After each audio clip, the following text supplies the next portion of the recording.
Okay, so the best running fuel that isn't a dedicated sport, like bean, gummy, or gel, there are options. You can make a PB&J or buy those Uncrustables.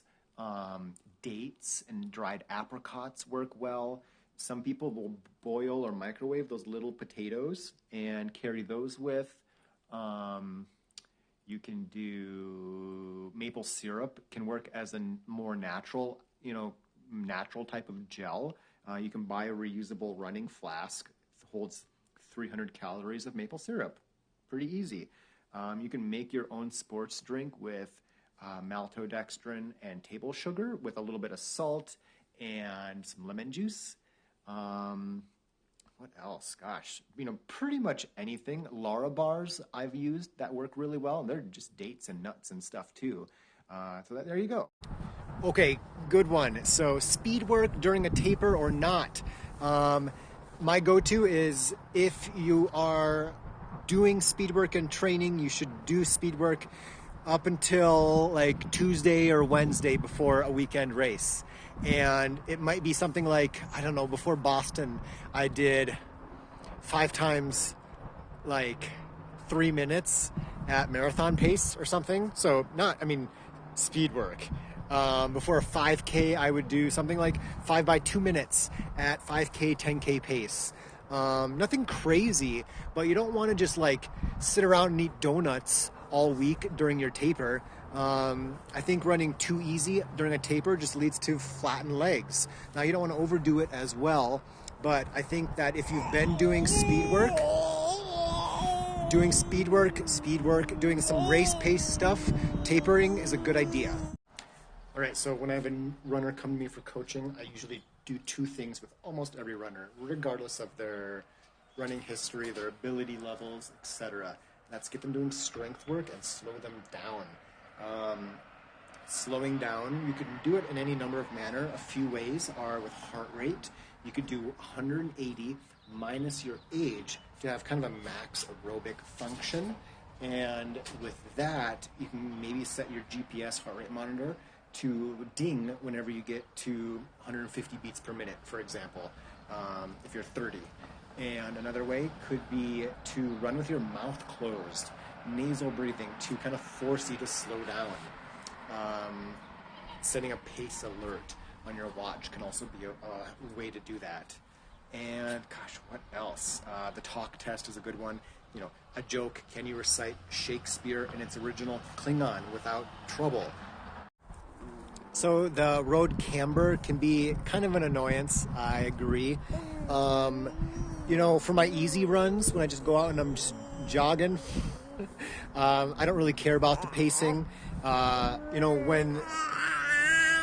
When you're running on grass, weird terrain, hills, etc., you slow down. The pacing is not going to be even, but the effort is what matters. Keeping it easy if it's an easy run. If I'm doing a tempo run or, shorter repeats, I don't know. I might run on the grass there that I saw in the photo, or I just go through it. Like races are going to have uneven areas, and I just train through it. I run through it. The more you do it, ideally, the easier it becomes to deal with. Okay, so best pre-race breakfast. I don't know, it depends. Oatmeal, banana, bagel, peanut butter and jelly sandwich, overnight oats. It all works. Before Boston, I had a bobo bar, which is basically oatmeal and like brown rice syrup, I think. So 320 calories. It had peanut butter inside of it as well. So 320 calories, tasty, easy, and coffee. And I had that 90 minutes before the marathon, and then I had a gel right before the start. That would be, I think, kind of my go-to rough outline for the best pre-race breakfast. It really depends on kind of what you've been using in training, what's easy. Like at Boston, I took a bar because it transported easy to Athletes Village that morning. All right, so coming back from plantar fasciitis, in general, things that are good are doing 2 to 4 general strength and mobility routines weekly. I can link you to those, kylekranz.com/GSM. I like to keep a golf ball under my desk, and rolling it out a little bit here and there throughout the day can't hurt. Doing some lower leg, foot and ankle massage, mobility work, strengthening work, super important. I like minimal footwear. Strong legs, strong feet are a good way to prevent injuries. And so I think that minimal footwear, even just casually, can go a long way towards improving your foot strength. Good running technique, good training habits. All right, so for me with piriformis, it, like hamstring tendinopathy, hamstring syndrome, sorry. It was high hamstring, low glute area in that kind of gluteal crest, bottom of the butt cheek. And for me, it mostly came, I could feel it from sitting. Even now, when I don't really get it ever while running, I still feel it like during my flight to Boston. So 2 things. The standing figure 4 stretch, like put ankle over opposite knee and lower down, stretch out that glute hamstring area helps. Also, the big one, anytime I'm sitting, I'm on a tennis ball in that area, but also just reducing my sitting as much as possible with a standing. Okay, so recovery week after a full or half marathon is pretty much the same. Even though the distance is half, you would just run a half marathon assumingly harder than a full. And so the one thing to keep in mind is these are traumatic events for the legs. It's not just going out and doing an easy 2 hours or whatnot. They're damaging the legs. So 7 days fully off, walking every day. Yoga is great. I plug walks in and yoga in for the week after a marathon or half marathon for my runners. Then the second week after, Monday would maybe be a 30 to 45 minute jog. So the next couple weeks, it's a 30 to 60 minute jog every other day, slowly getting back into strength work in regards to with a warm up and cool down strength routine.